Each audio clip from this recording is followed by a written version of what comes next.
Powered by Arkansas, for Arkansas. This is Inside Arkansas Live. And welcome into Inside Arkansas Live here on this beautiful day here in the great state of Arkansas. I'm your host, John Neighbors, alongside Curtis Wilkerson and Andrew Ellis, and appreciate each and every one of you for making us a part of your afternoon this afternoon. Happy Friday to everybody out there. You made it to the weekend, and we're going to have so many things to talk about today. Going into the weekend, of course, Razorback basketball happening tomorrow against Texas Tech, 11 a.m., less than 24 hours away. So we'll get into some of the discussions there. And don't forget, Pod at the Palace post-game show happening at Chop Sports Garage right there next to American Airlines Center. So enjoying all of that that's going to come along with it, but also another day, another bit of Razorback football news that only came out yesterday, but some more additions as the continued coaching staff as well as general management continues to grow. And also there's a thing called a schedule reveal. So now we know where Arkansas is going to be playing and when and where and how all that for the 2026 football season. So a lot of things to get to, but guys, it's Friday. How are the vibes here on this Friday afternoon? Well, my vibes are better than Sharon Moore's. I'm seeing those pictures come out from his arraignment. Good grief, man. What a crazy story. That man's catching a bunch of charges there. That's wild. But no, I'm good. I would like to get rid of this cough. Hopefully that happens sooner rather than later. I'm going to really irritate Andrew for about 10 hours of car time tomorrow, but I'm pumped up, man. I'm really excited to get over there for this game in Dallas. Awesome opportunity for the Razorbacks. I think there's going to be a lot of Razorback fans out there. So I have no complaints until we start talking about the schedule. Then we always complain about that. So, Yeah. Today's show, I feel night and day different compared to how I did yesterday. Yesterday was it was a low moment in the life of Andrew Ellis, but the vibes are up. I'm in a borderline good mood. I think part of that good mood is I'm like insanely confident about tomorrow's game for the Arkansas Razorbacks. And maybe it's just I'm excited to watch them play. I'm excited to see how they handle this challenge. But I got to be honest with you, Curtis, I'm going to count on you tomorrow on the way there to talk me out of Arkansas winning this game by double digits. Honestly, I don't know if I'm the man for that job. I was like, I'm ready to roll, man. Like I'm at that stage that I always tell fans not to get to, where I'm like, you can't see any path to victory for your opponent. That's kind of where I'm at right now. So y'all gonna have to talk me onto the ledge, not off the ledge. Y'all gonna have to talk me onto the ledge. Well, I'll tell you that the path to victory for Texas Tech is a guy named JT Toppin. That's the best I can do. Yeah, watch his highlights. I was just going to say, you guys better put me on speakerphone because I'm also going to have to need that can talk to, because the closer I'm getting to it, the closer I'm like, oh yeah, Arkansas, man, come on now. This is easy work. I'm just feeling that way, which, never has come back to bite me at any point in time when I start feeling confident about the Razorbacks doing something cool. So I'm sure this will be no different, but yeah, it's going to be awesome. We're going to be down there, folks. I know a lot of Razorback fans are going to be either making the trip or just having a quick drive over, because a lot of you are in the Dallas-Fort Worth area. So it's going to be pretty exciting, and can't wait to have it all go down. And also as a reminder too, folks, today we're doing our Blue Ember Smokehouse giveaway. We have 2 $100 gift cards we're going to be giving away. Tons of people putting their name into the hat, and you just got a few more minutes left to do it. So if you're looking to do it, just go to InsideArkansas.com and click on the link right there, and you'll see it. So you better get in on it while you still can, but we'll be giving that away as time goes on. But starting with the football side of things, fellas, I know we'll get to the schedule because, it's so funny how it's like you get a little bit. It's like, all right, so here's the permanent opponent you're going to be playing. And then it's like, all right, so here's who you're playing. And then later on, it's like, all right, so here's where you're playing them. And then here's the dates. It's just a slow drive, but we'll get to that. But yesterday, after we got off the air, there were a few things that were announced for Razorback football of note, 2 of which being it's so funny because in this day and age, you have to have players say when they're coming back, even though they don't say that they're leaving or anything, but they just have to say they're coming back. But 2 important pieces as far as starters, and especially on the starting offensive line, it was officially announced that Caden Kittler, the center, as well as Kobe Branham, announced that they will be returning to Arkansas next year, because we were wondering about, with Eric Mateos no longer being the coach here, was that going to be something to where you had to basically have a full-fledged overhaul of the entire offensive line. But yeah, you at least got 2. We'll see if any of the other ones go. But what'd you guys just make in your reactions to getting at least 2 starting offensive linemen back for the Razorbacks next season?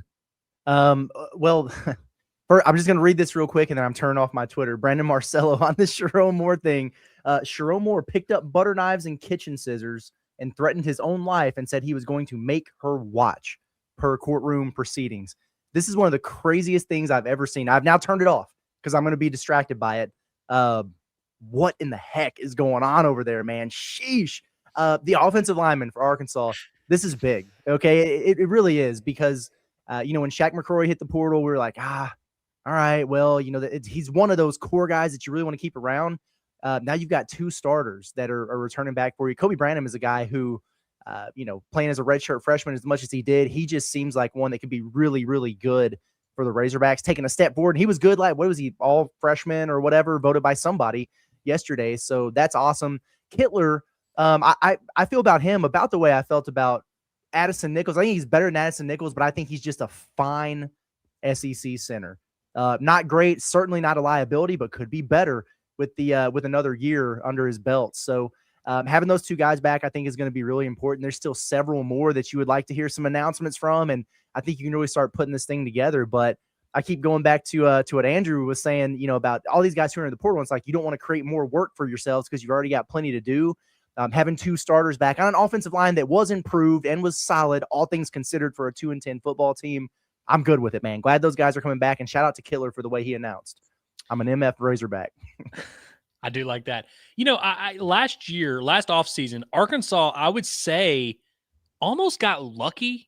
In maybe luck isn't the right way to do it, because you went out and got Corey Robinson. You had to spend some money to get him. That was a legitimate addition. But you have Addison Nichols leave. You replace him with Caden Kittler from the portal, and that's a move that could have not worked out. It worked out pretty well. You end up letting Josh Braun walk, and you end up having a freshman in Kobe Branham take over that right guard spot.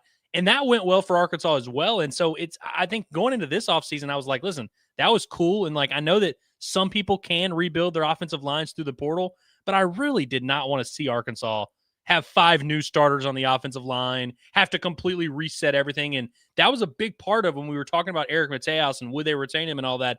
That was the first thing we brought up was, hey, if you retain him, you could probably retain some of these guys. And then once we found out Eric Mateos was not going to be the offensive line coach, not that we were super panicked or anything, but that was immediately where my brain went was, well, does that mean that all these other guys are going to stay? Are they going to go with him? What is that going to look like? So I think it's really important to get to. Marion Harris is the one that we haven't heard about yet. And that I feel like, not that Marion Harris is this star or anything, but he's the most longest tenured Razorback on the offensive line, has a ton of experience, would then be a senior in-state kid. I feel like it'd be very important to get him back. So we'll see what that looks like. But I definitely agree with that assessment, Curtis, that that Kittler is kind of just a guy that you would like to have back because you don't want to have to go out and replace your center. Kobe Branham, who was an all-SEC freshman guy, I think that's a legitimate building block for your offensive line. And so, you get 2 starters back. We'll see what the rest of that group looks like. Hopefully all these younger guys that were not starting offensive linemen make their announcements soon. But I feel very good about that, man. I feel like that's a step in the right direction. And honestly, once yesterday's show ended, Arkansas started doing a lot of good things for their football program. Yeah. It's actually, I feel a lot better about Arkansas's football program right now than I did 24 hours ago. Yeah, which is funny because, the familiarity with the offensive line, I think, is always just important. It's not going to be the know-all, end-all, be-all, but it's going to be something to where, like we talked about, it's what you're getting back. And I don't think, maybe there were some trolls out there that were this way, but I don't think anybody was when Kobe Branham and Caden Kittler announced they're returning, everyone's like, oh, gosh, well, we're screwed. It's I don't think it's that. I don't think it's some negative thing. But also, I know, because I feel like it's such a dumb and very uneducated way of looking at things, to where if a player comes back from last year's team, there's some, I'm not saying all people, but some people just be like, this team is 2-10. Why would we want any of these players back? It's I get what you're saying, because, obviously if you go 2-10, you don't have the talent level of Georgia, even, me, you, any of us could coach a Georgia football team to probably just one win, because of the talent that they have. But, there is some reasons why there's hey, you're going to be returning some guys. And I know, Quincy Rhodes was one that everybody was probably the most shocked by. But besides that, though, it's not where any of us are shocked that Kobe Branham's coming back or shocked that Caden Kittler is coming back. It's more okay, cool. That's nice. That's a good thing. It's not a bad thing, but it's also not a game-changing thing. It's just solid. This is the best way to look at it. Just a solid addition. Yeah, you mentioned people who would be like, "Oh, we don't need anybody back off a 2-10 football team." We had a bunch of that this time last year with a 6-6 football team. So I imagine that's even more so the case now, especially with the new coach in here. But I'll never forget some of that. It's like every guy, if somebody of note or a starter left, I'm like, man, it's another starter they're gonna have to replace. And people are like, who cares? You're embracing mediocrity. It's like, all right. Yeah. Well, and like I think that's another thing that I see a lot of people just kind of looking at these players by themselves and saying, "Oh, this guy, he's not that great. Why would we want him back?" And it's like, well, even if he's not great, and yeah, he may be replaceable, but why would you want to replace him? Or why would you want to put yourself in that position where you have to replace him? If you do want to bring in talented transfers, talented freshmen, whatever, and maybe those guys end up starting over some of these guys you bring back, like maybe that's something that happens. Maybe you bring a Marion Harris back, but you also go out and bring some dudes in from the portal. Maybe some of these young guys. Maybe you look at a Blake Cherry and you're like, you know what, this guy actually might start over him. Was it Carmona who was like, yeah, if I had another year of eligibility left, Blake Cherry might start over me. So I don't know if I'd even like that. But I definitely, I know I've said it 1,000 times. I just really hate the concept of having to add to what you already have to do. And I think if you look at this Arkansas roster, there's enough that they're going to have to do. I mean, their entire defense, Arkansas is going to have to completely overhaul everything, and not even overhaul. You just have to go in and bring like 20, 25 bodies in. That's a lot that Arkansas is going to have to do this offseason. So if we can just leave it at that, I'll be perfectly fine. I really don't want to have to completely rehash the offensive line. And so I'll say it again. I'm pleased with these moves. Yeah, I am too. We'll continue to talk about some of the new additions that also got added to the Razorback program here in just a second. I want to remind everybody that we have an official real estate expert here of Inside Arkansas, and it's Gracie Frizzell, which, as all of you know, I don't know if you guys heard about it. I may have tweeted about it a few times, but I moved here recently, and I'm getting settled into my new place. And one of the reasons why I was able to find such a great place and such a great spot and for a great deal is because Gracie helped me every single step of the way, and she will do the same thing for you. So she's officially licensed in both Arkansas and in Oklahoma, and she'll take care of any real estate needs you have, whether you're looking for investment property, a game day getaway, land investment, or even a new home. Gracie is your trusted guide from start to finish. So give her a call or text today at 501-690-3868. That's 501-690-3868 for questions on all things real estate. Or you can check out her Instagram at Gracie Frizz. It's Gracie Frizzell of Collier and Associates, the official real estate expert here at Inside Arkansas. All right, guys. So there was again, there were a few other additions I know we talked about yesterday, but one of the ones that got added in, which is now part of the general manager role, which is still something that Arkansas is, I guess, new for. What Remy Cofield, I think, has been hired for less than a year. We know that. But still, there was just a lot of questions, a lot of things of what's going on and everything. Well, yesterday, it was being reported that Arkansas hired Arizona's, and I hope I'm saying this correctly, Gazka Crowley. We'll see if that's what it is. But either way, it doesn't matter because he is the next general manager, according to reports of Arkansas. So people were like, wait, what about Remy Cofield? Remy Cofield is like the head of the whole department. And you have Crowley, who is just going to be a head of football. Like he's going to be, that's his main focus, the general manager of football. Now, I'm not going to sit here and pretend, guys, that I saw this name because actually someone told me this a couple of days ago that he was interviewing for it. But I'm like, okay, cool, whatever. Don't think anything of it. But then when I saw Sam Loy, Nakos, like all these people be like, dude, that's a huge get for Arkansas. It's a huge hire. I'm like, okay, I guess it is. But what did y'all make of this as far as the reaction from it, but also the fact that they've added finally this piece to the football program as someone who's just focusing on general managing football? Well, it was needed, first of all, and we've known that for a while. And second of all, it's nice for them to go get a football guy who has been doing exactly this. Which is one of the things we were looking at with Remy. And like you said, his job is a little bit more all-encompassing. But I remember when he was hired, we were like, cool resume. This is interesting. We need to do it for football. What's going on here? And so this is cool. And what I like about it, this kind of feels like a bit of a power move because you plucked him from someone else, which I like. You plucked him from a state where people often confuse your state abbreviations, which I also like. But no, in all honesty, it's cool just to see that he's obviously very widely well respected and coveted in the industry from people who know ball and understand how this stuff works. That's great. And so, I see this and Arizona, I know it's the Big 12, so it's a little bit different, but I don't know that they're floating in just unbelievable amounts of cash over there when it comes to the resources for their football program. But he was instrumental in helping put that roster together that had a big time flip from struggle bus last season to really pretty darn good this past season. So I'm looking at it now for Arkansas, and yes, we hope that they're spending in the top half of the SEC and, NIL and rev share and everything like that. And yeah, I hope they play in that third lane and everything. But I also feel a little bit more confident than I did yesterday because this guy has proven that he might not need the Texas Tech oil money or whatever to build a team that can contend in the conference that he was at. So I feel like he's somebody who can identify, evaluate some talent, knows how this stuff works, has the right types of connections. I think this is a really good hire for Arkansas here. You love to see it. This is exactly what they needed. Yeah, I could not be more pro this move. And I'm kind of like you, John, where, 48 hours ago, I had no idea who this cat was. Like, I'd never heard of his name, but then you start hearing his name, you start looking into it a little bit more, and you're like, wow, there's something to this. Everyone nationally has been like, whoa, this is a big one. Like, clearly he's made a positive impression on everyone he's been around. One thing that I really love, so one, Arizona this past year went 9-3. And if you guys remember, Arizona's coach 2 years ago left for Washington, I believe it was, and they hired the dude from San Jose State who was like, fine, Brent Brennan.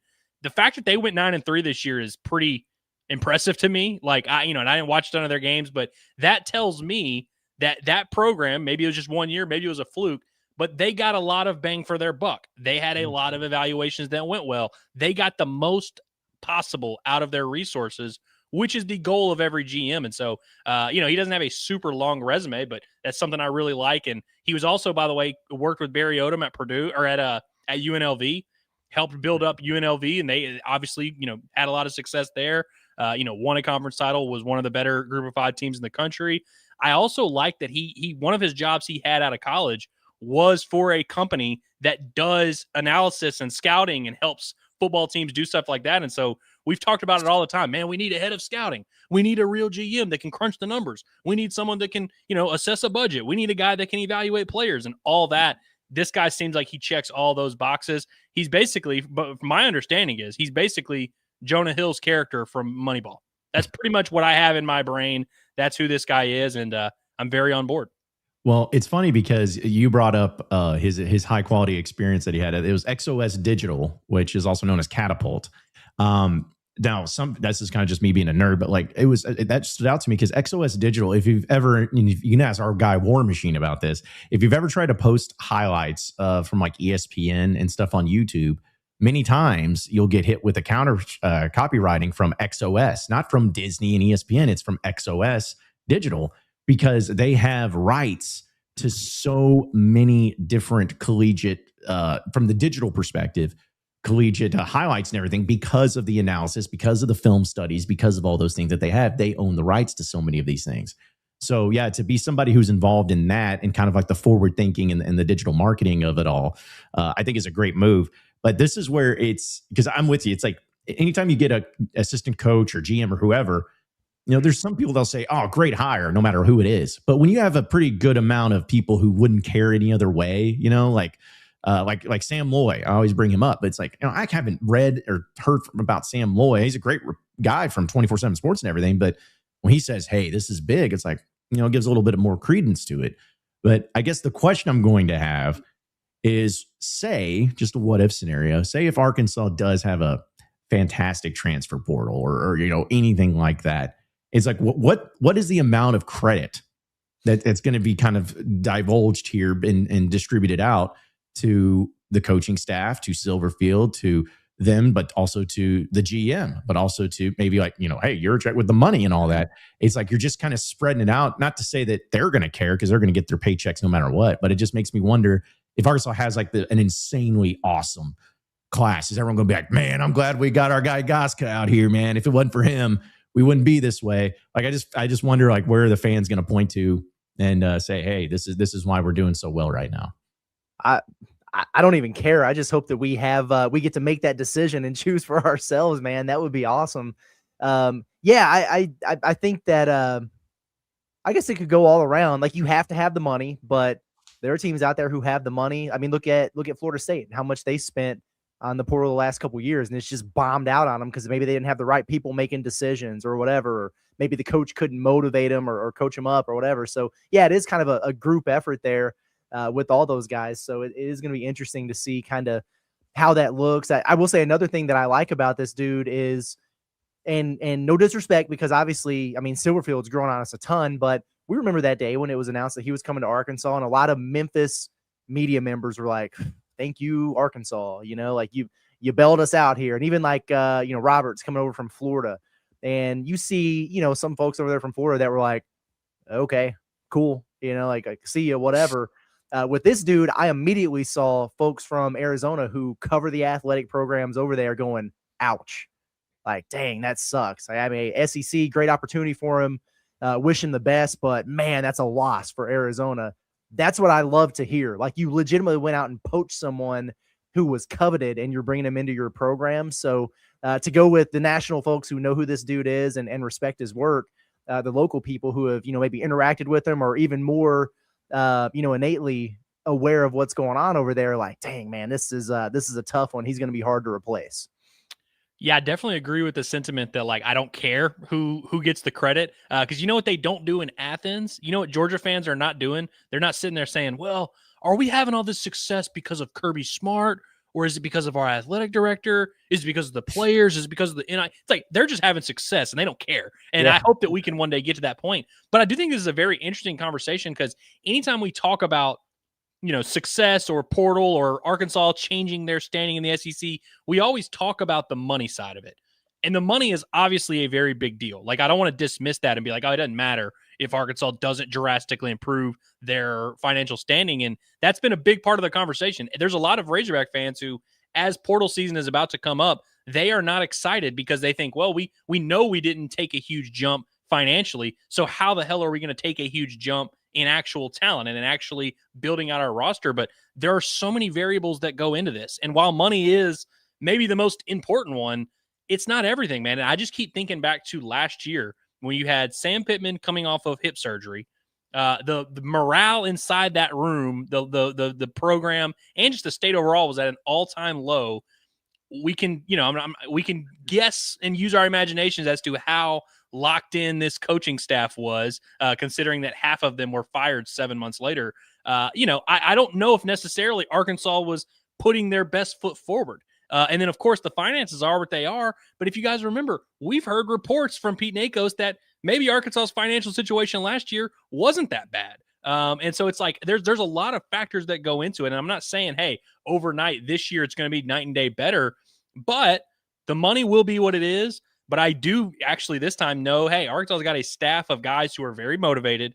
They are at an all-time high. Like, they have a lot to prove, and they are operating that way. You can tell with some of these moves, the sense of urgency that they have. We've already seen some of this happen on the recruiting trail. Now, do I think Arkansas is now going to be positioned to have a top 5 portal class? Probably not. But now that you actually have a staff that is trying to do their best job, and you have a guy who has experience doing this as a GM, Arkansas did not even have Remy, let alone an actual football GM, let alone someone who could scout and evaluate the players. You had none of that, and you had a coach who was coming off surgery and was completely lost all his motivation. Like, I think that's a big deal. And so this year, again, I'm not here trying to say, like, hey, Arkansas is about to have this, like, loaded portal class, but I do think that they're in a much, much, much better position, even if the finances maybe aren't going to be that different. Well, and I know we'll talk about a lot of other things, get to your chats, folks, but see, I think you say it always, Andrew, and a lot of people have, but it's like, always just wanting to improve each day, every day, get a little bit better. That's kind of where I'm looking at this. It's like, I'm not going to sit here and say, oh my goodness, now I'm sold, now after this, now 10 wins, I'm not going to get that way, but it's a matter of, are you doing just the little things here and there to improve? And this is one of those things that I think is an improvement. It's a good thing. And then throwing into the mix too of, like, we don't know, it hasn't been fully finalized, but I keep thinking back and I keep looking at this coaching staff and all the reports of who's getting hired and whatnot. I'm like, man, seems like a lot. Because I think we talked about it yesterday. Well, you can have 10, and the rule is you can have 10 full-time or more than 10 full-time coaches, but only 10 of them can actually recruit. So for those of you who were wondering about that, they're putting together what looks to be at least a big staff. It looks also that the UCA coach is not going to be joining Arkansas. I know that was speculated a little bit, but he tweeted out that bears up or claws up or whatever it is down there UCA. So, but it just seems like they're really building a pretty hefty staff, which, when it comes back to the whole money thing, we'll see if that actually means anything once it's official. But again, I say all that to say, all in all, from what you can do at this point in time, when you're not even maybe 2 weeks in of your official hiring for Brian Silverfield, you've done more good things than not, is pretty much what you've done and how I feel.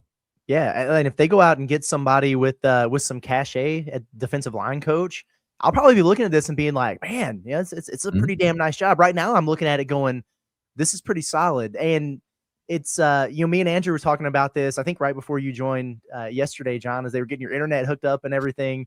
But maybe in terms of, like top half spending for staff in the SEC, maybe it's not so much, oh yeah, well, we're going to go get this defensive coordinator and pay him $2.8 million or something, as it is, we're just going to have a bunch of minds in the room and, a bunch of dudes with a variety of experiences, a lot of SEC, some NFL, some familiarity with Arkansas.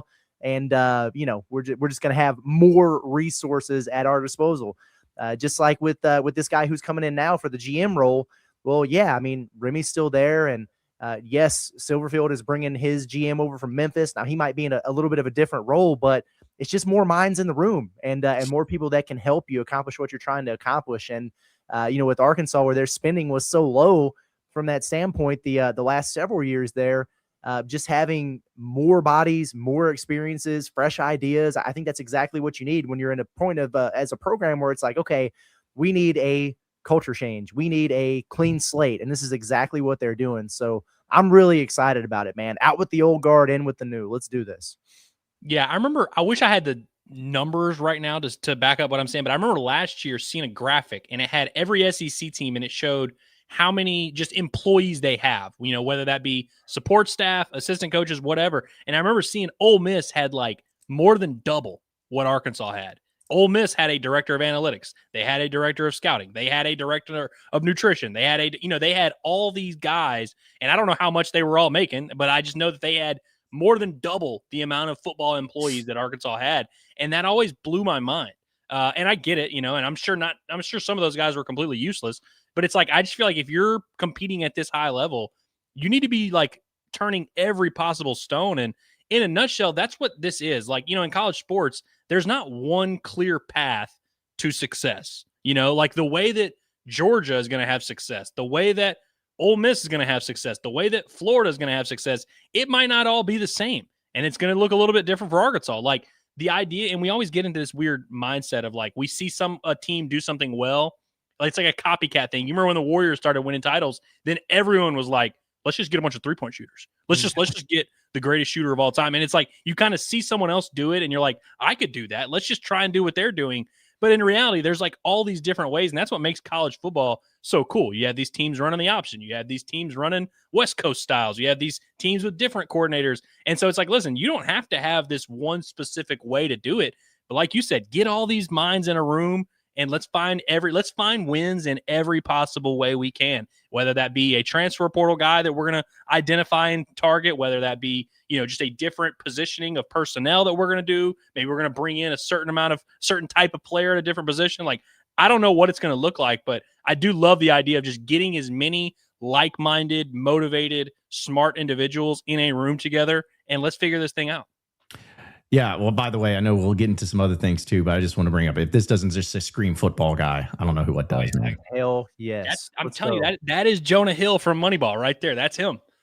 Like, I saw this and I'm like, yep. Because here's the thing is like, and I'm not judging anyone's appearance at all. So please don't take it this way. But it's like, you think we talk about Jimmy Sexton all the time. Is Jimmy Sexton like a guy you would think of, in the movies? You always think of an agent, like you think Ari Gold or somebody like that, with suits on every day and just like, shooting everything. It's like, hey, sometimes it's the guys that, like, because if you want somebody that's going to be a football guy and dealing with football players and evaluating football talent, I want him to look like a football guy. Yes. Like, I don't want him to look like some guy that's just, looks like he's about to take out a new loan. Like, I want somebody that looks like a football guy, and this man exudes football. That's what I love to see. Yeah, the last thing we need in this position, even though it's dealing with money and a lot of important things there financially, is a suit. You don't want a suit. That's not the Arkansas way, man. That's why PJ Fleck didn't make sense to be the head coach of this football team. We don't wear ties on the sidelines at the football games. It's just not what we're going to do here. I like this dude. Ball knower. Let's get it. Yep. I like it too. I know we're like really, we're not trying to comment on people's appearances and stuff, but this also just looks like a guy who would lock himself in his room with his computer and just find all the numbers and do all the digging. Like, he seems like the type of guy who's like, oh, I've got something, like we need to find a guy. We need to find a defensive end that fits our system. He seems like the type of guy that would just sit there up till 5 a.m. on the computer, just doing his thing. I'm going to do everything in my power to become his friend. Yes. I know. Yeah. Olive branch extended, whatever. I mean, listen, let's hang out. We will buy you your first beer in Fayetteville, buddy. Yes, yeah, exactly. Let's go. I guess I need to follow him on Twitter. I need to see if he's got a Twitter. He does. He does. Hey, okay. Is this a safe space, by the way? Yes, it is. Always. So you guys know how I had the Spider-Man profile picture for a while. Yes. Mm-hmm. The reason I changed it is because I followed Ryan Silverfield on Twitter, and I was like, I want him to follow me back and think I'm cool. And I was like, I really don't want his first impression of me to be Spider-Man emoji. I was like, I've got to switch it up. You don't think Silverfield thinks Spider-Man is cool? I don't know, but I feel like, listen, I feel like if you just looked at my Twitter at a glance, when I had the Spider-Man profile picture, I don't know if he would have seen that and immediately been like, that's a guy I need to follow. That this is a guy I need to respect his opinion. But, I get a picture of me and Hillary looking good in there. All of a sudden I look a little bit more legitimate, I think. I was just laughing so hard because I was just thinking, like, if he sees, because I don't know how many followers you have, Andrew, but you got a pretty good following. So I'm like, I just think that if he followed, like, oh, bless his heart, look at him dressed as Spider-Man. Right, good for you, Jack. Well, it's funny that it is me. I am underneath that Spider-Man mask. Yeah. No, that's great. It is that's me. great. I am him. We got a lot to get into, folks. We'll get to your chats, but want to remind everybody that Drain Masters of Arkansas is one of our official sponsors here at Inside Arkansas, because we know there's nothing worse than having to deal with plumbing issues or draining issues. It's just one of those things in your life. You assume it's going to work every single time. You never really think about it until it's not.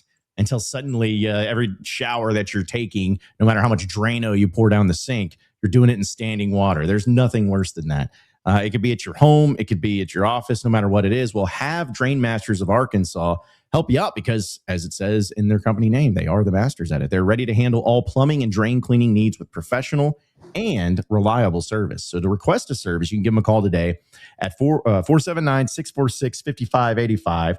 That's 479-646-5585. You can also scan that QR code right there on your screen, and it'll take you right over there to get a scheduled appointment. And the best thing about it is that if you just tell them that Inside Arkansas sent you, you get 10% off their services. That's right, 10% off their services each and every time that you use them, no matter how big and no matter how much you need done, you'll get 10% off. So anything and everything plumbing related, no job is too big or too small. Drain Masters of Arkansas has you covered. All right, guys. So we talked a lot of football, and I know we'll get to basketball too, but pretty significant because Arkansas's and the SEC schedule for 2026 officially was released last night. We already knew the opponents. We already knew the dates of the non-conferences and everything, but now we know the dates of the SEC, and I guess the next time we'll know times because it's just a slow bleed out for this. But here is the official Razorback football schedule of 2026. All right. So there's some good, there's some bad, but let's just get it out of the way first. Let's just get the big one out of the way. Guys, it's official. They're playing LSU back at the end of the season on Thanksgiving. Lane Kiffin and LSU come to Fayetteville on Thanksgiving. I am so happy for this. We know that it was being reported and all that, but to see it actually official, it just really makes me happy. Yeah, man, that's really good. That's where it belongs. It makes more sense. Sign me up for the tradition there. And sign me up for not ending the year with freaking Missouri. Yes. I'm just sick of doing that every year. Now I am pissed, and we talked about this in the in our little group chat that we have with Quinn. Like, why do we have to move it from Thanksgiving weekend to Halloween? This Missouri game, like, we always have to ruin a holiday by playing Missouri in football. I have no interest in that, but the LSU thing is awesome, man. I'm excited about that. And with the Lane Kiffin angle of this is going to make it all the much more interesting. I don't know where the heck either team is going to be in their seasons, respectively, by the time we get to that point. But it's going to be, cinema for sure. So I'm excited. So, for me, that, the front half of that schedule there on the left side, other than obviously, you expect to get a win against North Alabama, you expect, knock on wood, to get a win over Tulsa. But outside of that, that is a brutal first 6 games there. I mean, just absolutely brutal. The at Utah to Georgia combo is brutal right there. But I got to be honest, guys, I'm looking at that second half of the schedule. Now, at Vanderbilt, that's not going to be an easy one. I don't care if Diego Pavia is not there. Like, that's going to be tough. Missouri at home, I wouldn't say that's an easy game, but compared to most SEC situations, that's, Missouri at home, like, you'll sign up for that. At Auburn, first-year head coach, you get some revenge over Golish.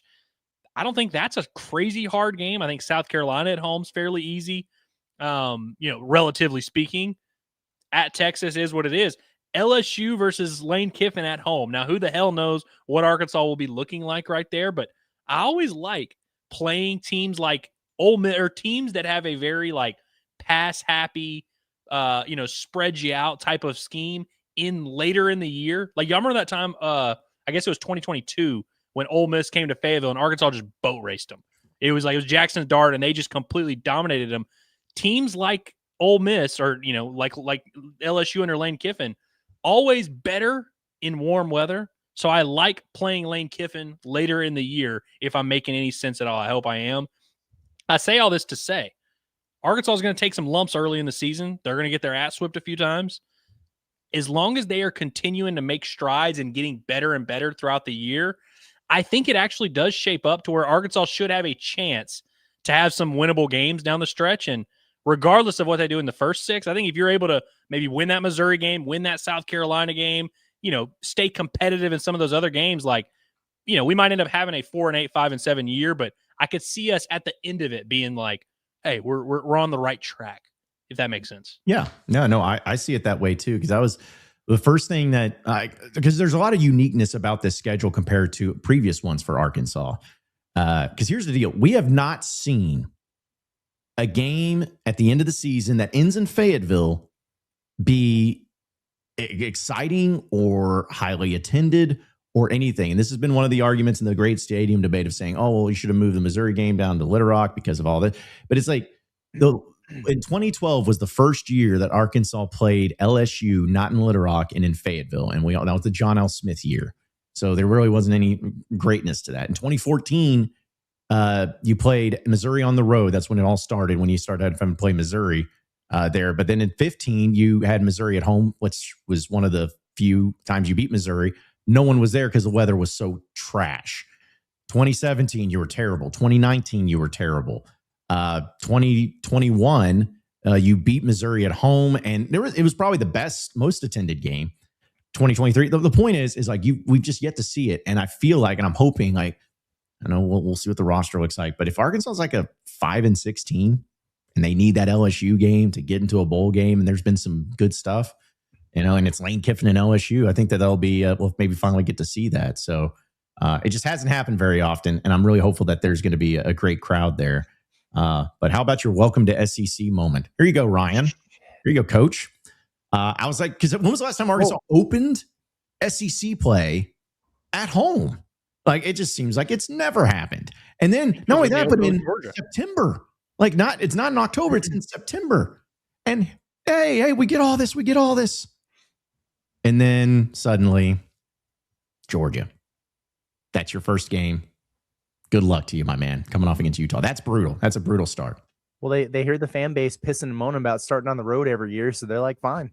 Okay, sure. We'll give you a home game. Start things out. Here you go. Shout out to Sam Pittman. Ryan Silverfield gets to start his tenure in SEC play the same way that Sam Pittman did. We'll see how that goes for him. But, yeah, the back-to-back there of on the road at Utah, and I know we'll talk ourselves into it's the Big 12, whatever.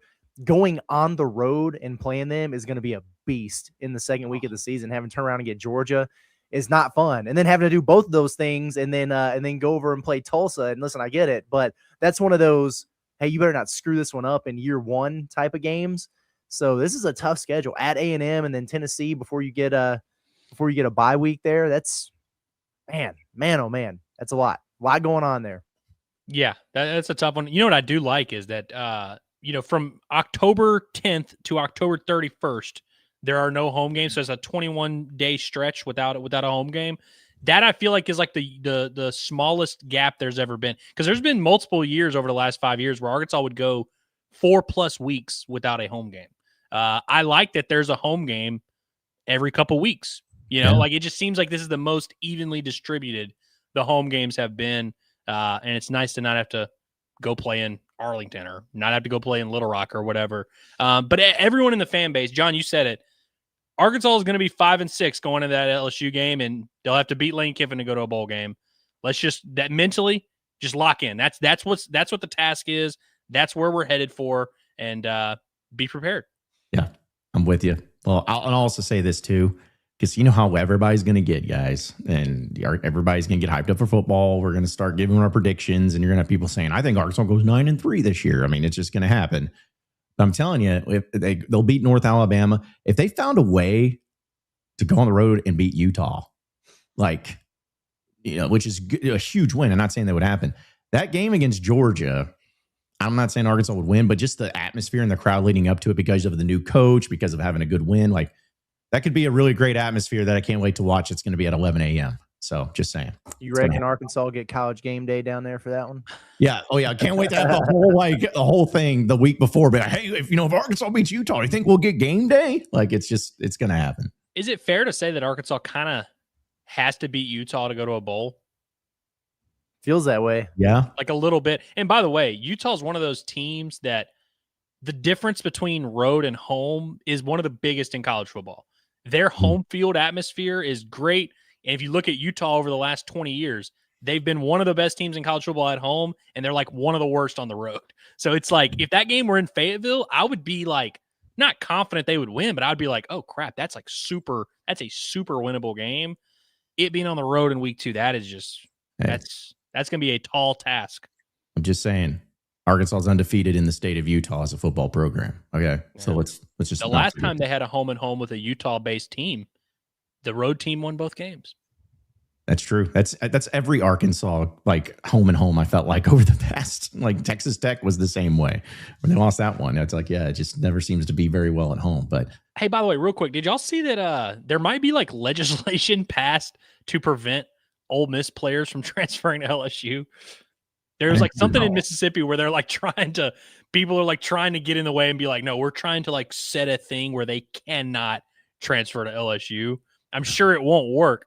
But I think we all reasonably assume that LSU is going to be very good under Lane Kiffin. Will they be dominant year one? Yeah. Yeah, I think they probably will. Yeah. They're gonna be 6-5 coming into Fayetteville on Thanksgiving weekend.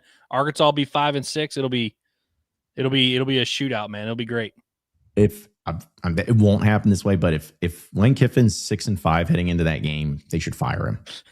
I'm just telling you, it ain't gonna work. If they're 6-5, it's gonna be brutal. I know we've all talked about Arkansas, but I cannot wait for that LSU game at Ole Miss. I cannot wait. You thought throwing golf balls and mustard bottles were bad when Tennessee and Lane Kiffin came back there.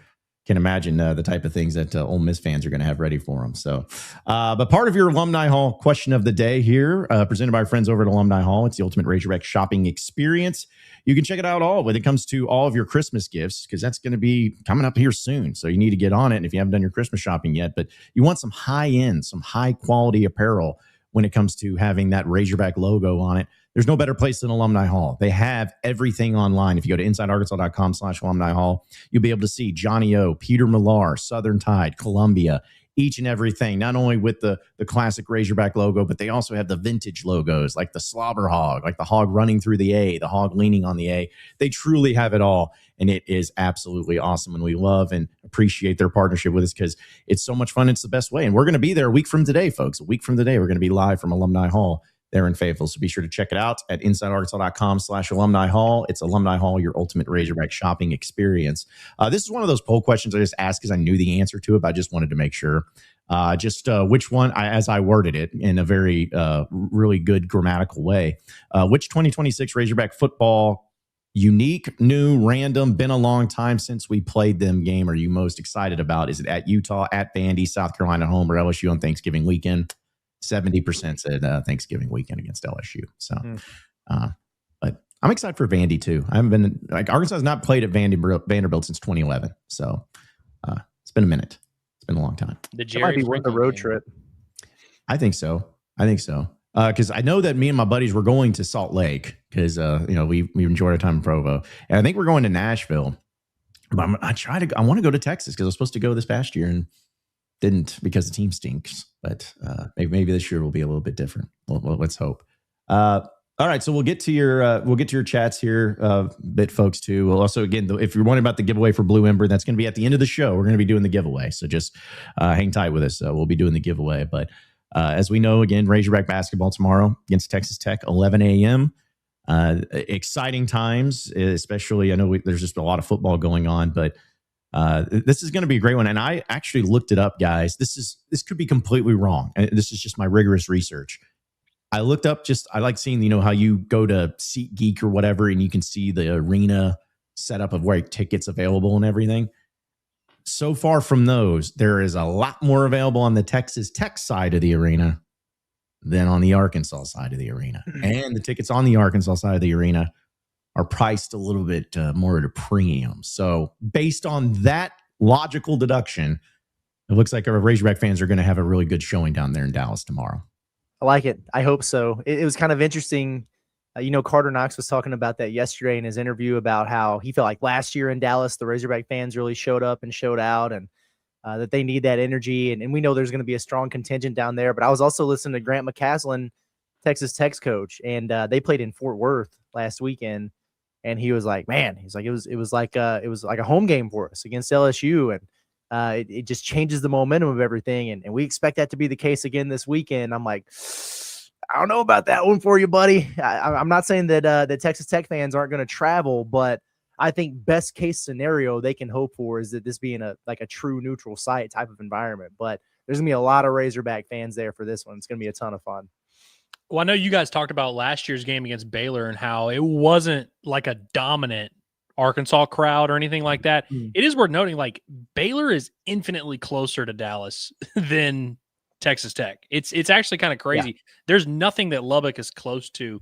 And so, yeah, I hope that Texas Tech is going in with this mindset of oh yeah, it's going to be a big time Texas Tech crowd, because that'll kind of deflate them a little bit when they look out there and see 90 shades of red and they realize, wait a minute, most of those shades are not our shade of red.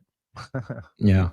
And I'm hoping also that, Texas Tech fans are just so locked into the college football playoff, that they don't even know basketballs exists yet. That's what I'm hoping for. But I think it'll be a great crowd there. And real quick, I'm curious for y'all, because I think basketball might be the biggest one here, but football's tough.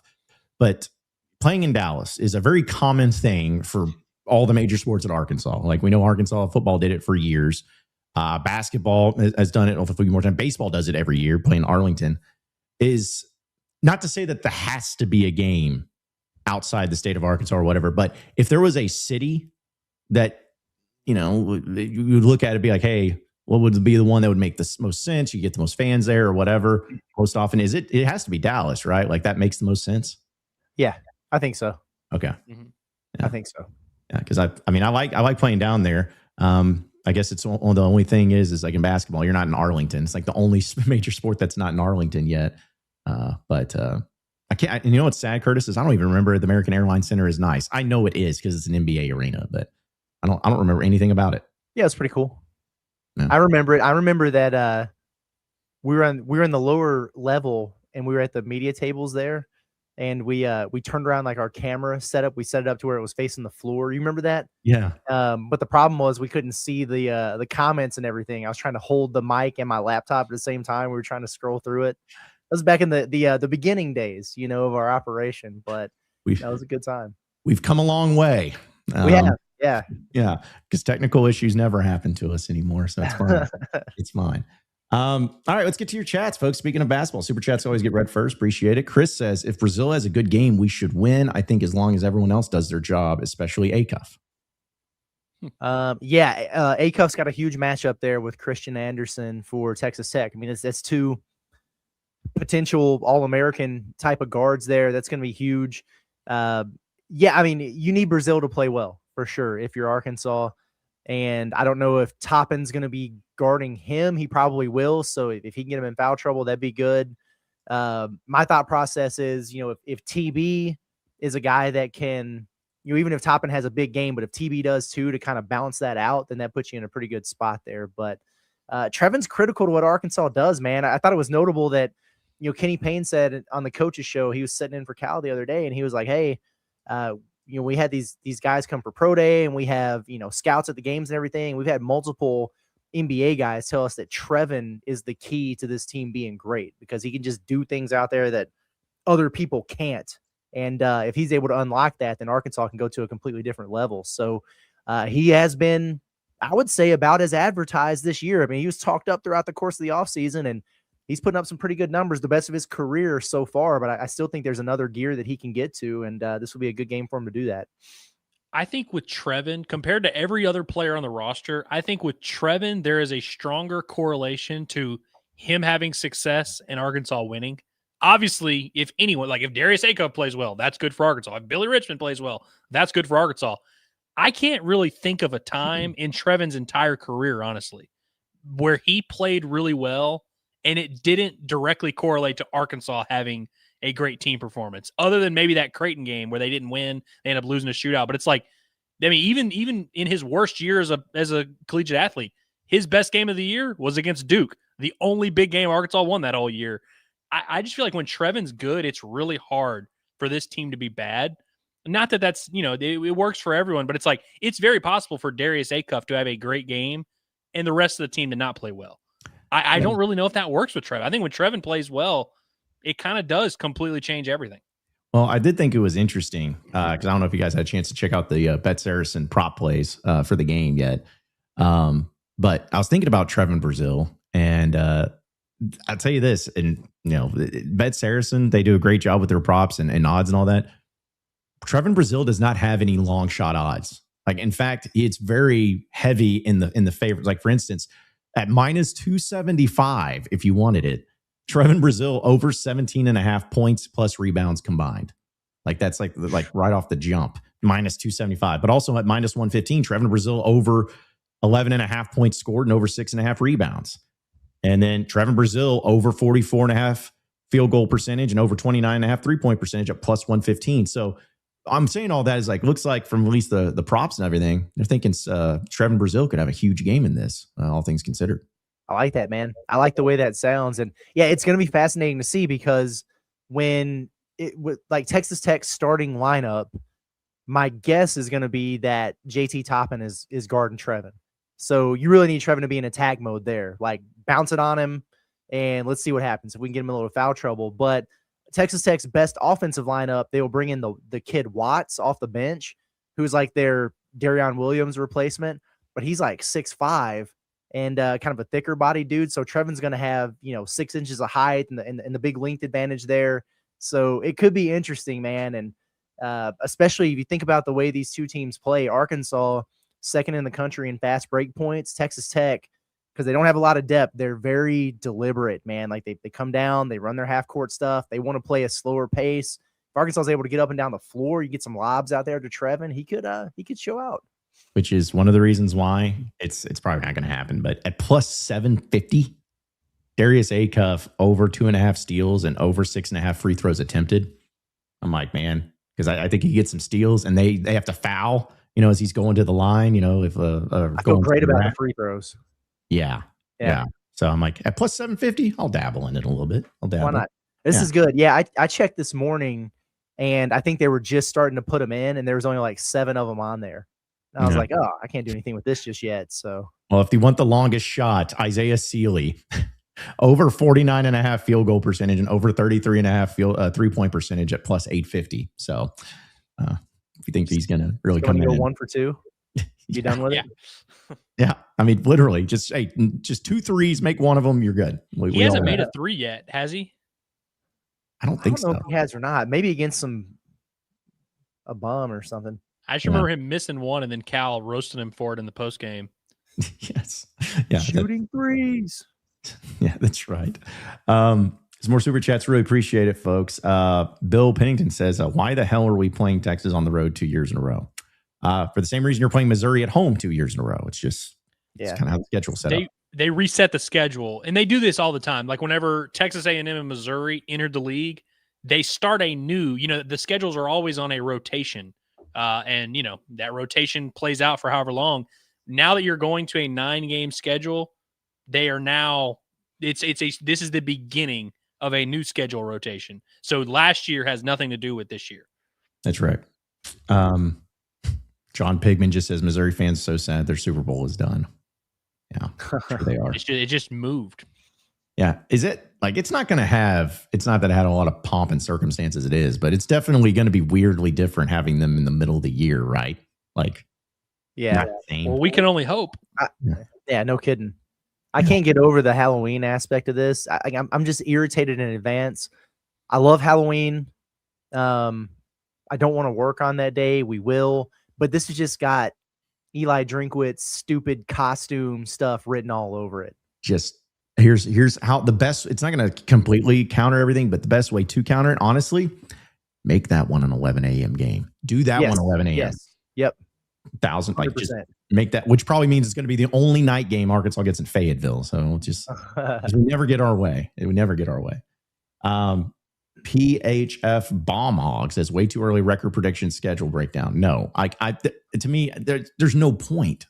It's tough, man. Yeah, I'll tell you guys. I texted the group last night as soon as the full schedule was out, and I was like, hey, without knowing the roster, and that's the biggest thing of this. We can't really do it until we know the roster, but just looking at the schedule at its face value on a piece of paper, I was like, this kind of has 4 and 8 written all over it. And hey, maybe they go out there and get a bunch of dogs. Maybe some of these other teams aren't as good as advertised, but if you just take that schedule and look at it, it's like, gosh, man, that's pretty tough. More easier to navigate the back half of it, like Andrew was talking about, especially compared to this year.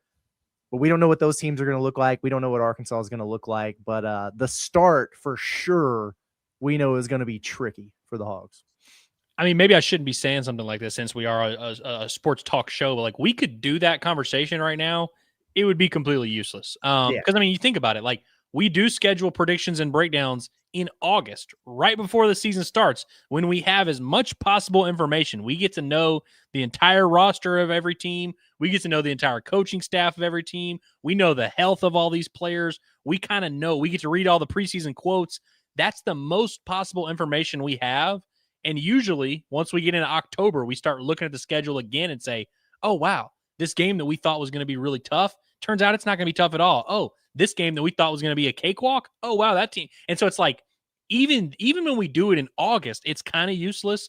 It would really be useless now, considering there are only like 12 players on the Arkansas roster right now. And there's only a handful of players on every other roster in the SEC as well. Yeah, I think it's just a matter of you look at what situation each program is in, and then you can kind of like feel like that way. Which, since you're Arkansas, not many programs, you're in a better situation, if any, right now. So it's really tough. I will say too, real quick, guys, about schedule. No one's going to listen. I know not everyone can have their way, but I really hope they don't just continue to have like Texas be like the second to last game of the season. Like I'd like to see, if I'd have my druthers, I'd love to see actually Texas like early. And then LSU at the end, like have Texas in late September, early October, because that's a brutal, if that's the way it's going to stay, where you just get Texas and LSU to end the season every year, that's a very brutal end when it's so important. So again, I'm not going to complain, not everybody can be happy, but just saying it'd be one of those things that'd be nice. Let's see. Few other chats that we'll get in. Oh, wait, we got a new member. Cal the Hog Father. Sorry. Nice. Became a new member. Y'all think that is John Calipari? Probably. Has to it's be. probably him. Well, like, here's the thing, I'm not complaining, but like this logo that this guy's using, I see this logo so much, and it's not an official university one. And I always wonder, like, where did this logo come from? I don't know if you guys have ever seen it, but It's like of all the Razorback logos, it's not an official one, but it's just always around. I don't know. Something that stood out to me. Let's see. You got JRB says, I thought Silverfield was bringing his GM from Memphis with him. Oh, sorry. I started that earlier, but we wound up talking about it a little bit. He is. We just don't know like exactly what capacity. He might be scouting director. He might be in the analytics department, whatever. Now, they did just hire a football-specific GM. That dude's coming over who's been with him, and he'll play an important role, whatever it is. Yeah, exactly. Dat Cooley says, you can feel a culture change at the least. Silverfield is moving with urgency, which I like. I would agree with this, and I would clarify that, like, that culture change can go out the window real quick. You start losing some games, but as of right now, everything that we could possibly evaluate has gone pretty well for the most part. Yeah. And again, just for what we have so far, because it's, we'd love to sit here and be like, well, who's going to be on the team? Well, they can't do that yet. Like, you got to just take it one a day at a time. It'll get here. It'll get here. We'll get to more of your chats, folks. But I want to remind everybody that Hickey and Hole Law is going to have you covered when it comes to all of your legal needs and advice, because they know how important divorce and custody cases are, especially because you can't face them alone. There's too many people involved. There's too much at stake to just try to go through it yourself. So let Hickey and Hole Law provide you with that persistent and diligent representation, help guide you through the entire process, because they've handled thousands of these cases when it comes to family law, and they've experienced nearly every scenario that may come up. And so when you need somebody to help you out and somebody to represent you and somebody to make sure you're getting the best representation possible, Hickey and Hole Law are the people to do it. And you can call them today because they have offices across the entire state of Arkansas. But you can call them today at 479-434-2414. That's 479-434-2414. Or you can check out their website at hickeyandhole.com. You can scan the QR code right there on your screen. It's Hickey and Hole Law. Things are about to get better. All right. A few more of your chats here too, folks, because again, I know we'll have a recruiting update with Dudley. And then we'll do our drawing, because I think I saw somebody in the chat was like, hey, when's the drawing? It's like, yeah, it's at the end of the show. So we're going to force you to listen to us for an hour and a half and then have a one in however many chance of getting a gift card. That's right. That's part of the price to get into the gift card sweepstakes. Yeah. You have to learn ball before you can find out if you won. Yeah. Well, it's just funny. I was going to say, we're doing it the way that like the college football playoff reveal happens, where we're stretching it out as much as possible for that. But no, it'll be at the end of the show, which is also funny too, because it's not, well, actually, no, I'm not going to say that because people are going to start bouncing out and saying like, I don't want to be here. So we won't even mention that. Let's see. Robert says, are we going to be playing against Kane Archer? LOL. No. Kane Archer will be there. We'll be on the roster. Listen, it's possible technically that Utah could start the 5'8" white kid, in his first ever college game or his second ever college game. I just have a hard time imagining they do. Yeah. Now, if he's still at Utah in 2028, then when Utah comes to Fayetteville, then maybe, but you never know. Yeah. Dude, nah, never mind. I'm choosing to lead with love today. So I'm going to stop saying whatever I'm about to say. I'm just going to stop. Move on. Certainly is the Christmas spirit then that's going on, living with love. I saw this chat, but I figured I'd have you too, Curtis. He says, Rev Deal. He's like, Curtis, where do you live that you have a 10-hour drive to Dallas? It's not a one-way trip, my guy. But that's what I meant. Like, Ellis is going to be in a car with me for 10 hours between there and back. Tomorrow we're making it a day trip. So, although I think I found the cough drops that are going to get the job done. So we're going to be all right. We'll persevere. Cough drops are some of the most effective medicine on this planet, I think. I would agree. Mm-hmm. Like, I'm sure there's been some times where it hasn't worked, but it's like, in terms of bang for your buck, cough drops get the job done. Oh yeah, man, for sure. Hey, are we doing heavy hitters today or no?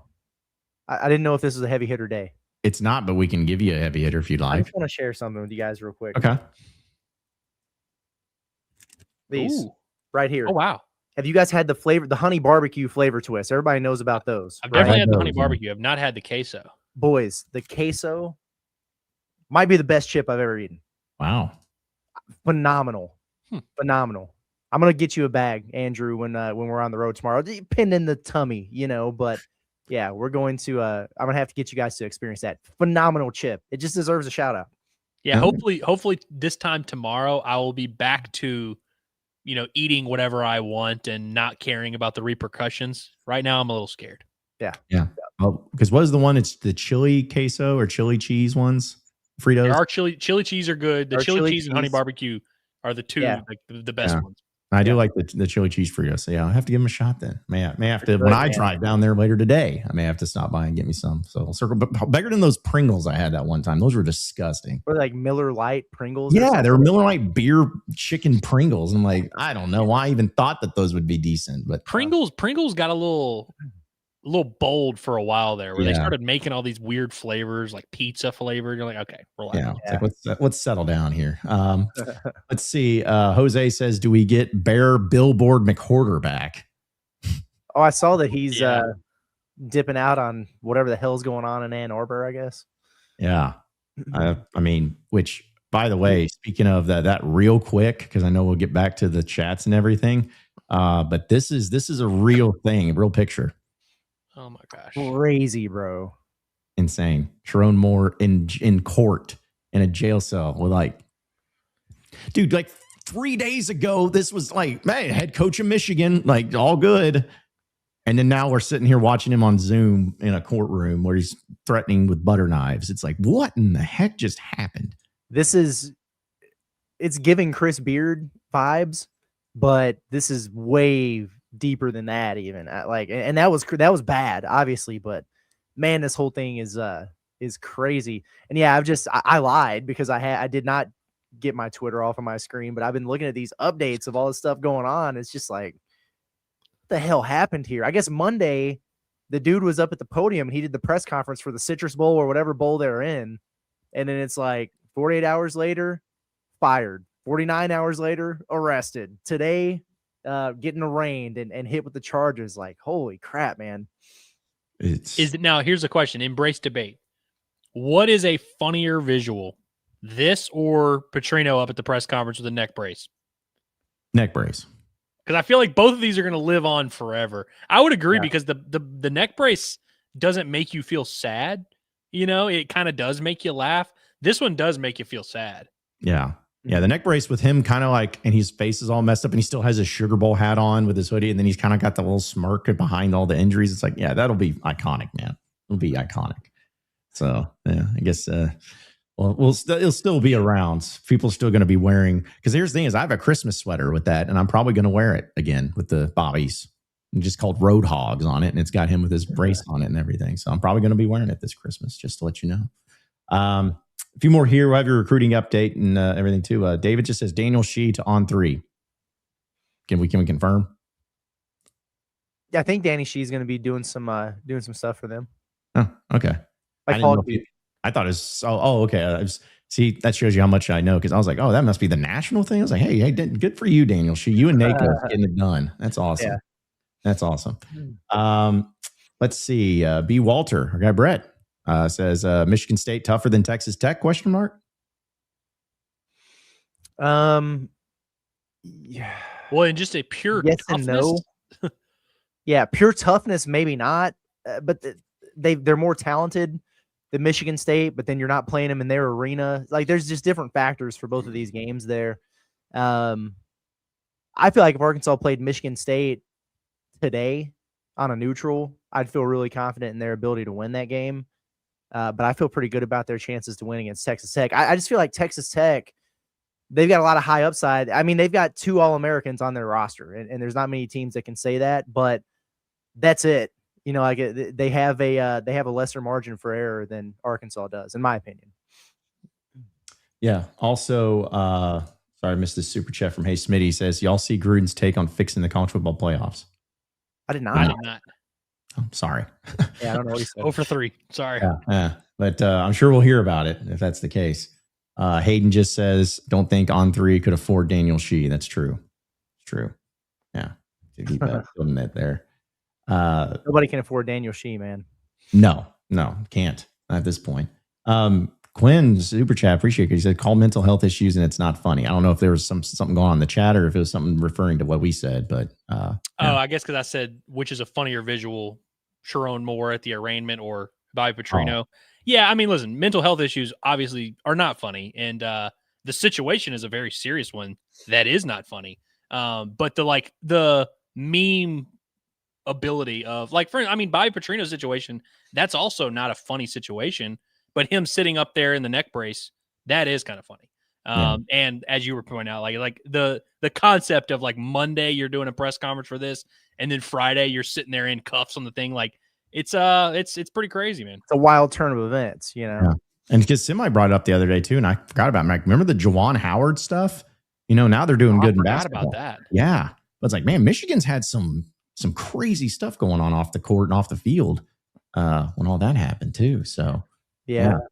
What finally did Juwan Howard in? Was it just that they sucked and they got rid of him? I know he had all kinds of stuff going on.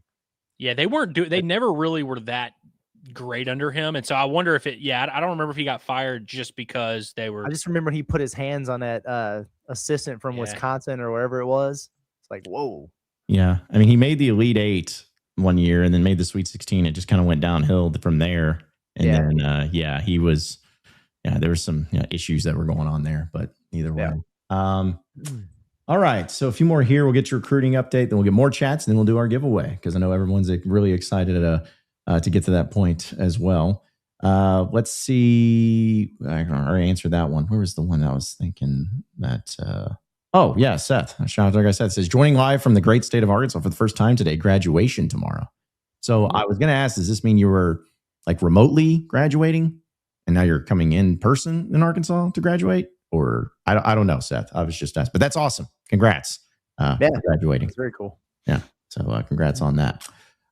Okay. So again, we'll get to more of your chats, but we got to do a recruiting update with our guy Dudley, and it's presented by our friends over at Goat Lab Red. We know Goat Lab is a great place for those of you who are not making the trip down to Arkansas and Texas Tech in Dallas, but you're needing a great place to watch the game itself.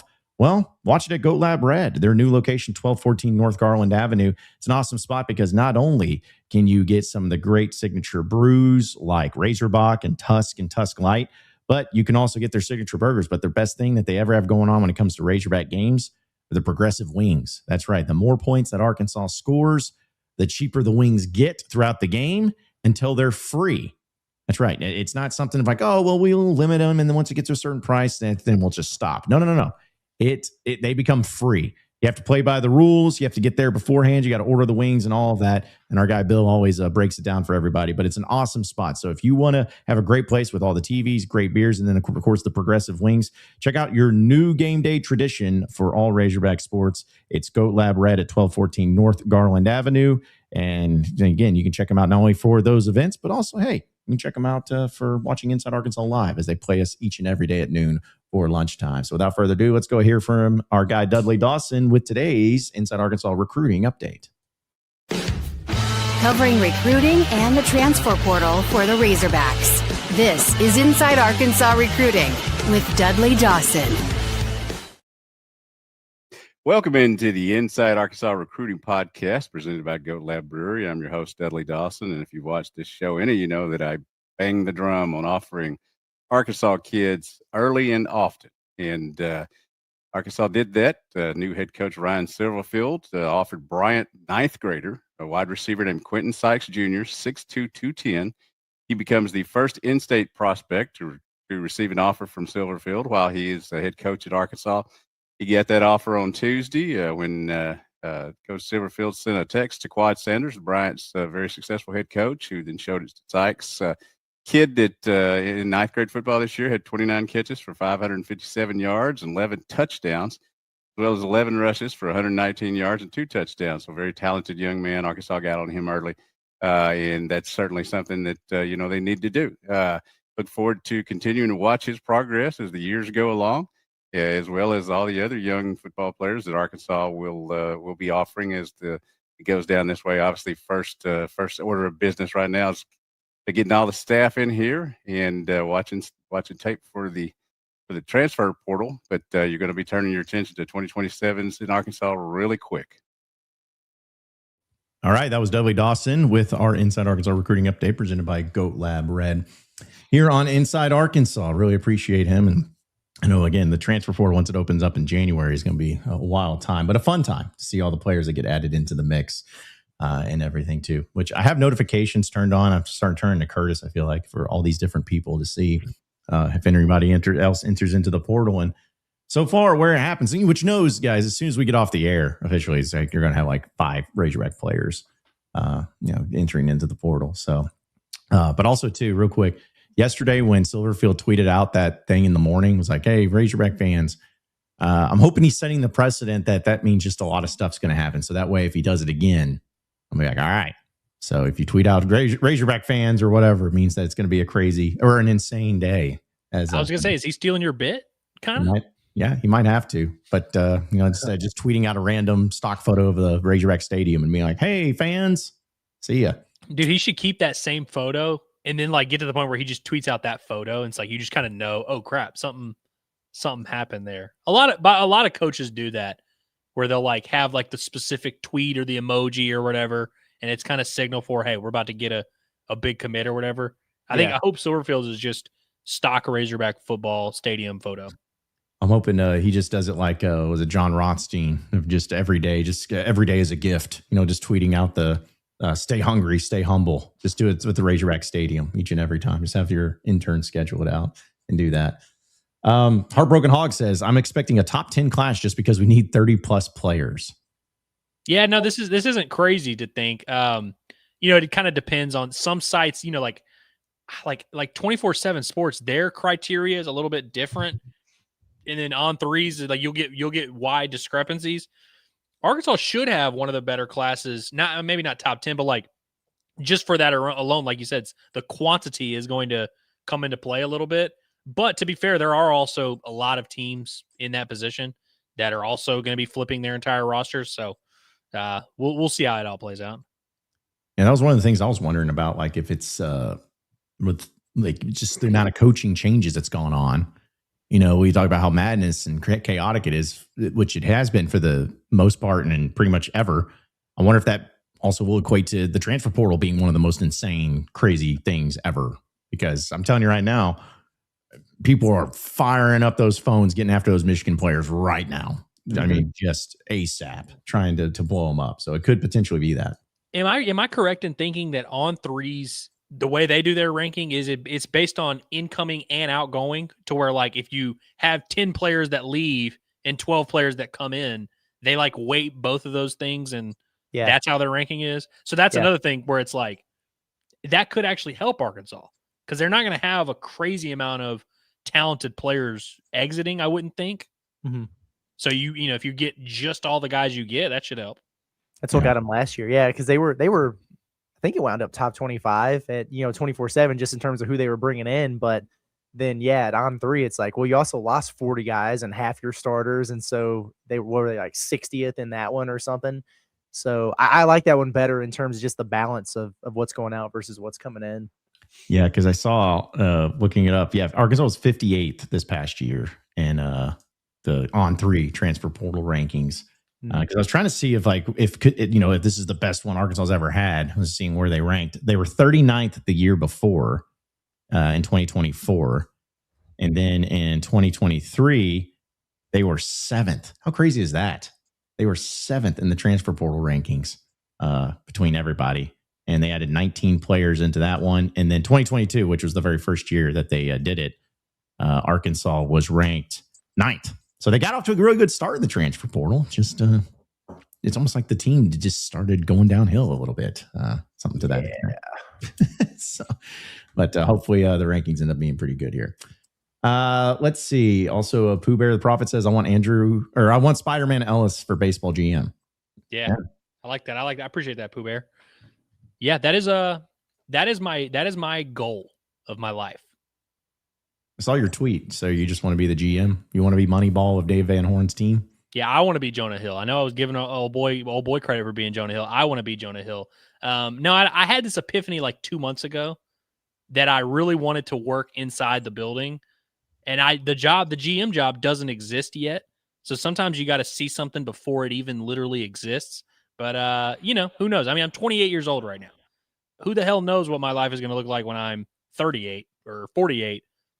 I don't know, but that's what I want. That's where I want my life to end up.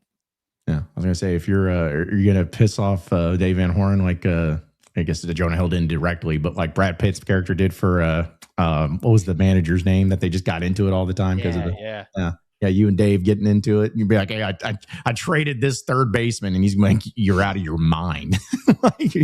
I would be what I would do is I would basically trade every player until Nolan Souza was hitting leadoff every single day. That's what I would do. I'd be pulling all kinds of strings just to make sure the guys that I like are in there. Yeah. Let's see.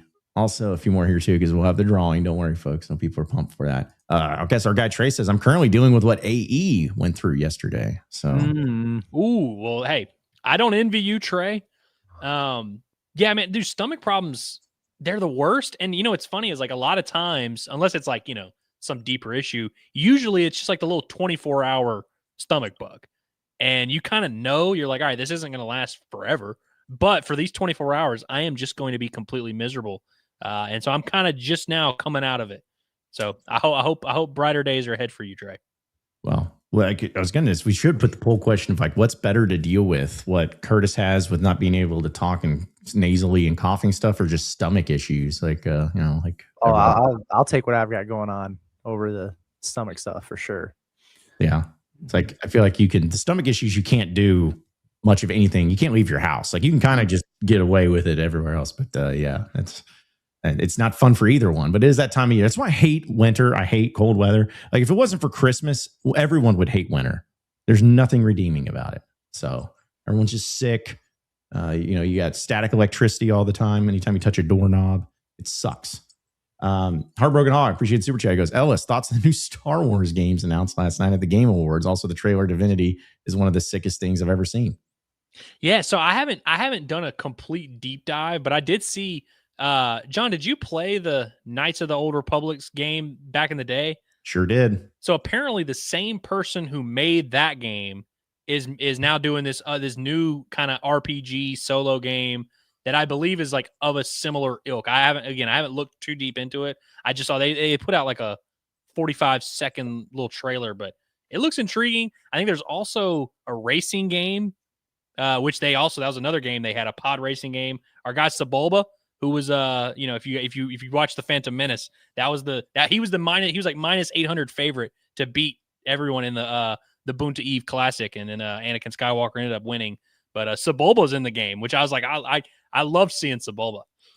I'm just laughing because we got just a quick appearance from Slim over there, but I guess as soon as you start hearing Star Wars talk, he's like, Slim didn't want to be here anymore. He's out. I've seen some people the last couple of days that are like, we need proof of life over here from this dog, and Finch put it out there, and then somebody seconded the motion, somebody thirded the motion. I was like, all right, they're talking Star Wars. I just need to put the dog on camera real quick. This is my opportunity. It reminds me of when we do the like the video game streams or the members only stuff, and people are like, Cameron, if you can read this, touch your nose or whatever. So it's good. Yeah. I was wondering, because I'm like, not to say that I ever do. I don't even know if you'd want to. I was like, I don't know if I've ever had Rowdy on a stream. Usually just like annoyed that I'm making noise out of my mouth when I'm talking. So he's this way, but either way. But glad we got to see him. Glad to see that he's doing well. Yeah, he's still got a stomach full of metal, but he's hanging in there. So, man, we're all falling apart here on Inside Arkansas, man. I tell you, you're just crazy. Yeah, that's actually why I gave myself stomach issues, so I could be in solidarity with Slim. You're a good man. He appreciates it, by the way. So the ultimate sacrifice. Terica, appreciate the super chat. She goes, just followed you on X yesterday. Thought, wow, Hillary is gorgeous. Sad to know I was late to the Spider-Man. Yeah, Hillary does definitely bring a lot of beauty to my Twitter profile. So had to upgrade there. You know, you gotta play the hits sometimes. You gotta put your best assets on display, and Hillary definitely is that. She also says, Andrew, loved your interview with Holden the other day. Wanted to tell you yesterday, but you were unwell, LOL. Yeah, well, I appreciate that. But yeah, Holden Herring, man, I really enjoyed talking to him on the show. Just a very interesting story. And like, you know, it's very possible he doesn't end up playing baseball at Arkansas, in which case, you know, that would suck. But I think he's a pretty big X factor to keep an eye on this spring. And I enjoyed hearing from him. He was very honest and transparent. John, you know, these kids at baseball who may or may not sign, they all lie, and they all like will never give you an honest answer. Like they all dance around every question. He did not do that. And he was very transparent about the fact that he was dead set on signing. And then when he didn't sign this past summer, he was kind of bummed out and was like, crap, like I really was not planning on going to college. But now he's starting to enjoy life as a college kid and might want to keep it going for a little bit. Yeah. I'll never forget still Walker Martin. He signed for some inordinate amount. He's like, not a dime less, or I would have been a Razorback. I'm like, shut up. No, stop. That is not a true thing. I love that the Calipari ejection is playing behind you as we speak, John. Oh yeah, it is. Yeah, I saw some people talking about this from in the chat because it's my background. Because I saw somebody. I'll admit I stole it from somebody. It's not unusual, but it's like somebody had like a TV as their backdrop, and they would have like logos and like little things. And I'm like, I haven't had time to even think about that. So I'm like, I'm just going to turn on War Machine, and then there it is. So because like Hickory Hog was saying that I'm playing my student section highlights. What is that? Highlights. Where would I find highlights of my student section when I was there? Like there's none of that even exists. It's a lot of things on the internet, John, that you don't know about. The only thing I ever found was I did have me doing the William Tell Overture dance when Mike Anderson was talking about how it's a great game. It was the final game for seniors and students, and they put me as an overlay. I was like, yeah, did it, made it. And then they let me call the Hogs center court, lead the Cole crowd. See, that's back when this country was great. You know, when we would do things like that, it was leading hog calls. It was awesome. All right, a few more here, folks. I know everyone's just eager McBeaver on the drawing there, but let's see, just a few more I wanted to get to. Finch says, "Is 5-7 a success for the first year?" Talking about football. No, I don't know that I could ever call a losing season a success, but like. Could you go 5-7 and kind of Andrew's point, like show some proof of concept and show that it's heading in the right direction? I think they definitely could do that. It's a tough schedule, man, and we can maybe set our expectations whenever they have the roster and everything like that. But like I don't think 5-7. I don't know that I'd look at it and be like, it's just not going to work out with this dude, whatever. But I wouldn't be celebrating it either. There we go. Yeah. He's been a little scared. So he's like, he's not doing well with the stress of everything that's been going on. So, but yeah, I just felt like I didn't want to be the only one that had a dog and felt like I was ashamed of him. So I had to just bring him in for a while. But anyways, all right. He's loving it. Oh, yeah, I'm glad that he's I mean, you know, it's never easy moving with a dog, but like it could be a lot worse, you know? Oh yeah. He's always just stressed. That's his problem. Is like right now he's like shivering because he's just like, room was different the last time I was in it. So it's like, yeah, but anyway, see, like he's cuddling up. All right, you're embarrassing. See, he's too damn big for all that. I know, man. He's so heavy. He's like, just like anytime I talk about the food I have and take him to the vet, they're always like, oh, you should just be feeding him candy. Like, no, I feed him the food, like pedigree. Like, sorry, he needs to lose some weight there. Okay. And actually, just perfect little segue. Our guy Peyton from Blue Ember says, fellas, listening to y'all on the way to New Orleans with the fam. Hope y'all have a great day. Woo pig. Well, safe travels down there, man. And yeah, Peyton was he was listening, obviously, when we were at Blue Ember last time, and I was shaming my wife for stealing my Blue Ember sweatshirt that we got, which, hey, looks better on her. She likes it, and that's great. But he hit me up today, and he was like, hey, man, I got one of the red ones waiting on you at Rogers next time you're over there. Like, that's my guy. Peyton's our guy. We appreciate him. Well, I'll say this real quick about Peyton. I felt bad, so he sent me a text this morning, and hopefully he doesn't mind me reading it. It just because it made me laugh. But he sent me a picture. He's like, "Hey, man, just figured I'd share what my wife got me for an early birthday gift. Hope you all have safe travels." It's a picture of the Bombastic Podcast hat. Nice.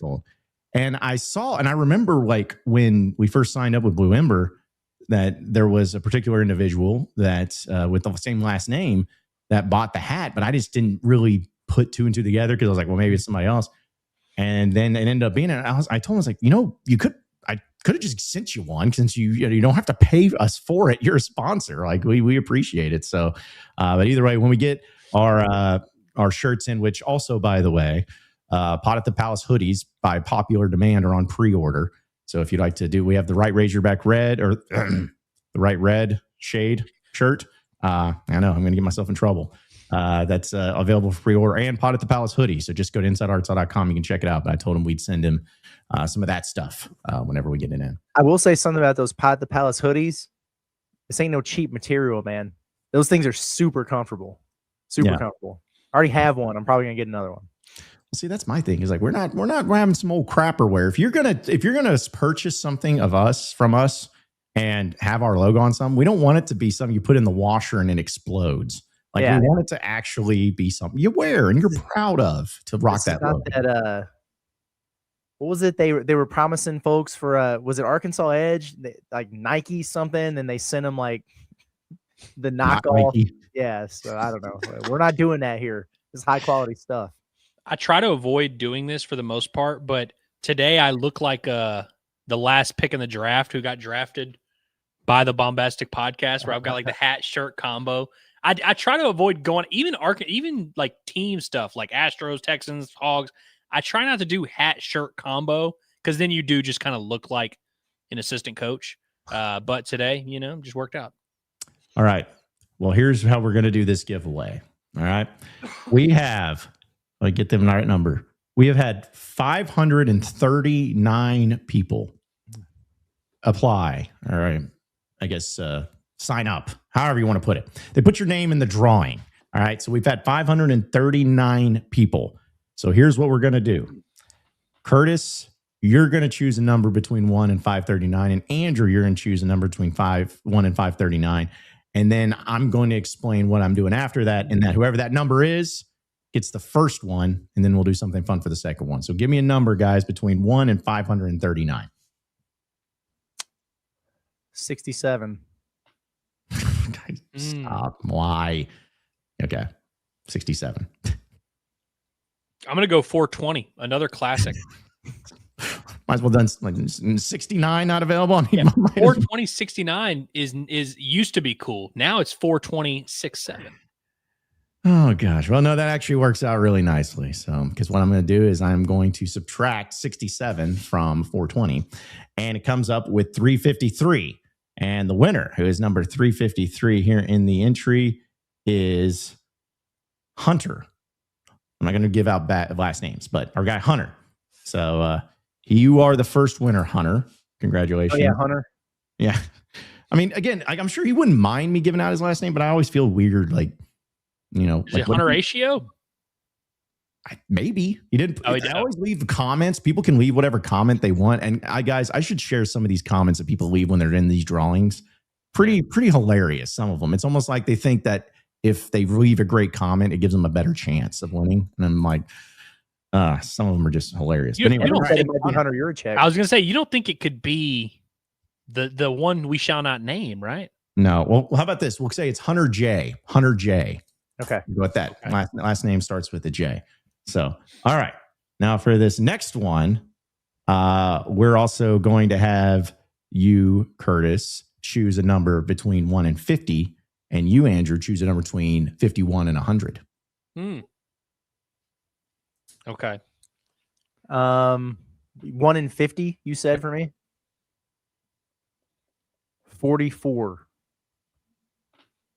44. Shout out to Luca. I'm going 77. Okay.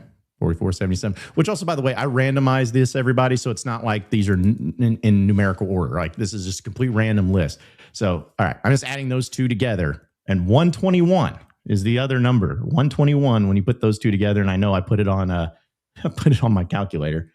How about this? Ben Brandon.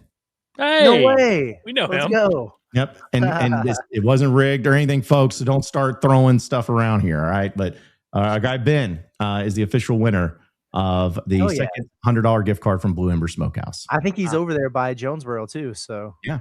And they got a location over there. Good for Ben, man. That's awesome. Yeah. No, it is awesome. No. So again, Hunter J, as well as Ben Brandon, we will send your contacts over to our guy Peyton over at Blue Ember Smokehouse, and you'll get the information, and you'll have two $100 or $100 gift card each, because I want to make sure I word that correctly.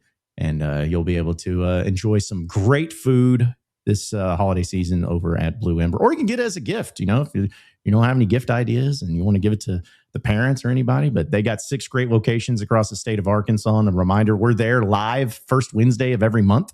So you can always come out and see us there too. So shout out to them. So there you go. Congratulations, Hunter and Ben of the winners. I said, we'll have to talk about it after the show ends. We're off the air, guys, but there's some funny things that I saw from this that I want to share with you guys in the drawing. Great. But either way, no, it's awesome. Just a lot of things going on here at Inside Arkansas, and we appreciate all of our partners and everything. But guys, before we get out of here, any final thoughts here on this Friday afternoon?